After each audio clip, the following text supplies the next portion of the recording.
So, Chapter 24 refers to World War II, and it's a series of primary documents that are related to the period that is the United States moving from isolation that had existed from the 1920s to the 1930s to the U.S. beginning to engage with the world.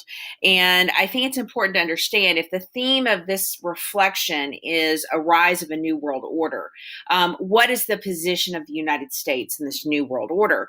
And clearly, the United States has spent much of its history being very puzzled by how much to engage in the world. We've tended to want to focus on ourselves more than anything else, and certainly World War II brings that crisis into the forefront, if you will. Um, so I wanted to point out before I go into the documents themselves, I want to just make a couple comments on the images because the images are fair game as well. You clearly have the Tuskegee Airmen here and their unique challenge in trying to fight for African Americans to gain their rightful place in the war effort and defending America. They're right as Americans. African Americans had really, had always served in the military, had always staked their claim to being a part of this country. And yet white society has so often tried to push them aside, or probably more correctly, push them down. And the Tuskegee Airmen is really kind of this period of patriotic assertion of minorities being able to stake their claim in service of their country, that they are equal to service. And if they are equal to service to this country, then they are equal to the benefits of this country. And of course, their struggle is very, very touching, them proving themselves, pressing. And it's the pressure of World War II. The fact, as I said in class, ain't nobody got time for racism when you have a two-front war. That is absolutely the case. So basically, the desperate need of World War II is going to overwhelm the prejudice and the racism. Same thing happens with women. And you have kind of this idea of women recruiting. You have them recruiting volunteers. Lots of volunteerism to try to get Americans to contribute to this effort. Now, most Americans were patriotic and motivated to do so, but you can imagine that even as you get into 1943, with the casualties being what they were, convincing people that yes, we got to stay in this, we got to stay in this. So lots of effort at kind of that propaganda and selling the war, right? So you have this notion of convincing people. The War Information Board certainly works really hard to convince Americans to volunteer and give their fair share. And of course, you have the impact of women being able to participate with this. So again, everyone's involved. It's an all-in mentality, and the images definitely depict that. So let's take a look at the documents here. The first one is going to be Charles Lindbergh's America First. I think you'll find this one pretty interesting as you read through it. He certainly is advocating for isolation, and he says, that he makes the assertion that the majority of Americans aren't worried about intervention. In fact, he kind of labels, he talks about the history of isolation for the United States. He talks about that, yes, we need to be, prepared for defense, but we don't need to engage in a war overseas. And that, he goes on to suggest that the demand in this paragraph, the demand by people, as he labels them, interventionists, is causing conflict in the United States, and that fundamentally, why would we want to take on the challenges of a two-front war? Now, he's doing this in 1941 before the Pearl Harbor attack. So when he's making this argument, he's really looking at it from not we've been attacked, we need to take action, but he's looking at it as frustration with FDR's neutrality, or lack thereof, right? This stepping away from neutrality, the Lend-Lease Act, that kind of thing. And so he's got some concern with that, right? He says, this two-front war would be hard for us to do. It would be better if we just kind of hang back, right?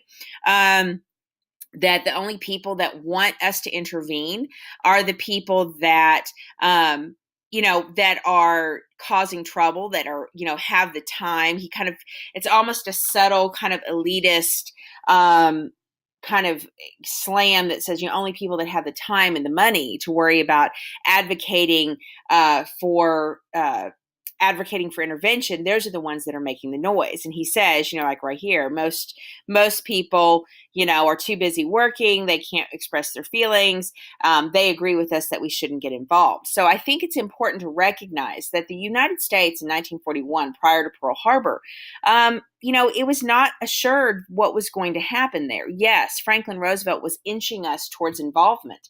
There were people that wanted us to get involved, but there were also people that didn't, people like Charles Lindbergh and the America First Committee. And the majority of Americans were kind of existed somewhere in the middle. Or, as Charles Lindbergh points out, he's making the statement that most people are too busy just doing their jobs, right? And trying to make money and trying to make ends meet. And I think that's true. I think he oversells, perhaps, in my humble opinion, the concern. But he definitely kind of has this sense that that the United States should focus on themselves. And I think it's interesting. He says here, that we have to develop our own civilization. There's a little bit of that kind of nativist attitude that exists in Charles Lindbergh's speech. So again, part of the anxiety with a new world order is, to what extent do we want to invite engagement with other cultures? And if we engage with other cultures, what kind of mixing is going to take place? And that mixing can be a literal mixing of culture, or it can be a literal mixing of people. And so I think inherent underneath this America First agenda is going to be this notion that of nativism, and we don't want to be involved in isolation, and really some of the more negative aspects of American mentality that we've talked about, going back to imperialism and all that kind of stuff. So I definitely think that is part of the issue. So just kind of keep that in mind, that this is where we're starting off, that this is part of the drama, right? So that's in April of 41. And then, in August of 41, you have the Atlantic Charter, where Churchill and FDR meet, and they start talking about, and we kind of looked over this in class, right? That that we aren't trying to increase our country, we don't want to increase our territory, that we believe people should have the right to choose whatever form of government they're in, that we believe in fair trade. They go on into saying that we should cooperate economically, but then you get to this one, the sixth one, that says, after the destruction of the Nazi tyranny, we hope to establish a peace that will give all nations the right to dwell within their boundaries, and all that kind of stuff. And so I think that that's where you start to see this Atlantic Charter. So, Lindbergh's critique was, we don't want to get involved. There are people trying to push us into involvement, and we need to resist that. And here you clearly, in August of 41, have this Atlantic Charter, this agreement between the President of the United States and Winston Churchill. And clearly he is embracing a degree of action, even though there's not a declared war.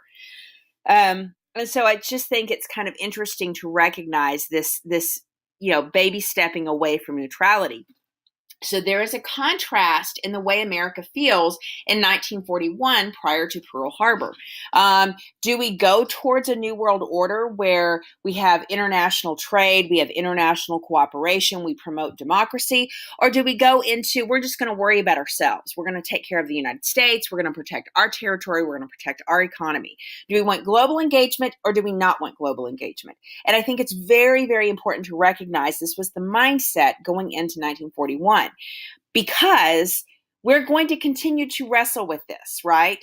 We're going to continue to have problems with this particular issue. And it's telling me that my free recording limit's up, and that doesn't make sense because I should have free recording. So I'm going to stop here, and I will pick up with the next section here in a second.